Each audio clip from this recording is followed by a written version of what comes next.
Welcome to Teaching Talk, the Educator Spotlight. For today's episode, we will be having a special guest to share her experiences during her internship or demo teaching. She is dedicated and passionate in the field of learning.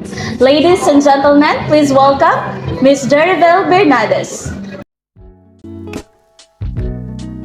Thank you so much for joining us here in Teaching Talk. We'd love to hear your experiences during your internship and demo teaching. Thank you for having me, and I'm also excited to share my experiences along my journey here in St. Joseph. Can you share a language learning strategy or technique that has been particularly effective for you in improving your English skills?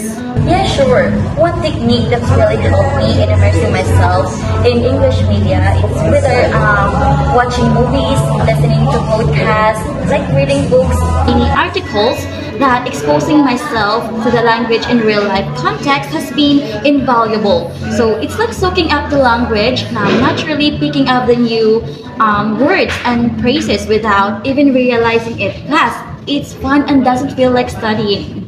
Well, that's a great approach. Now, speaking of engaging learning experiences, how did you design a fun and interactive English lesson in your teaching demos to engage students in learning vocabulary related to a specific field? I start with a game called Vocabulary Scavenger Hunt. I divide the class into teams and give each team a list of vocabulary words related to the theme. So like ocean creatures or travel destinations.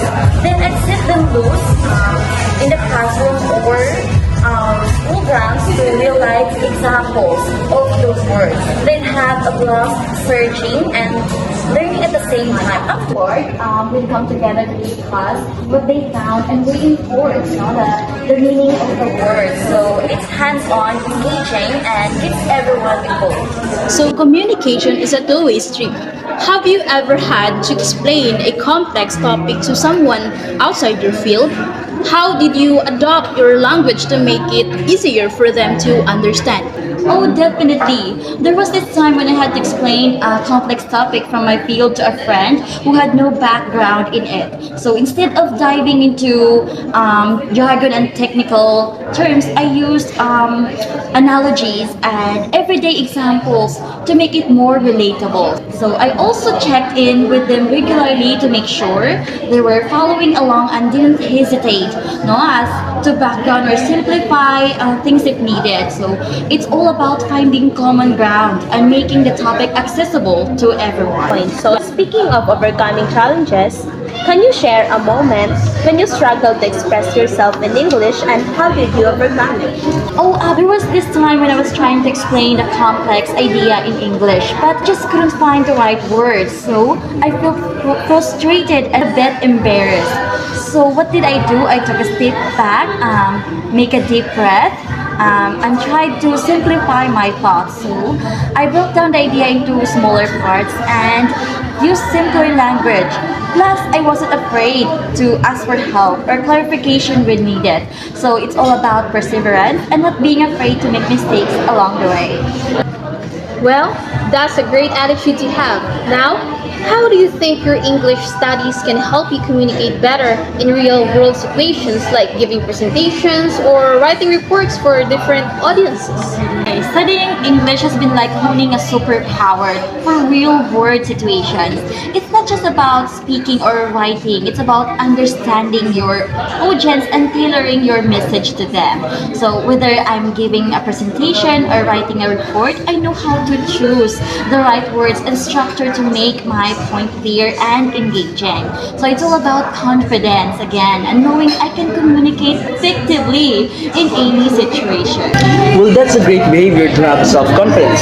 Now, what's the one thing you've learned about using English in a professional context that you think would surprise people who aren't using or studying English?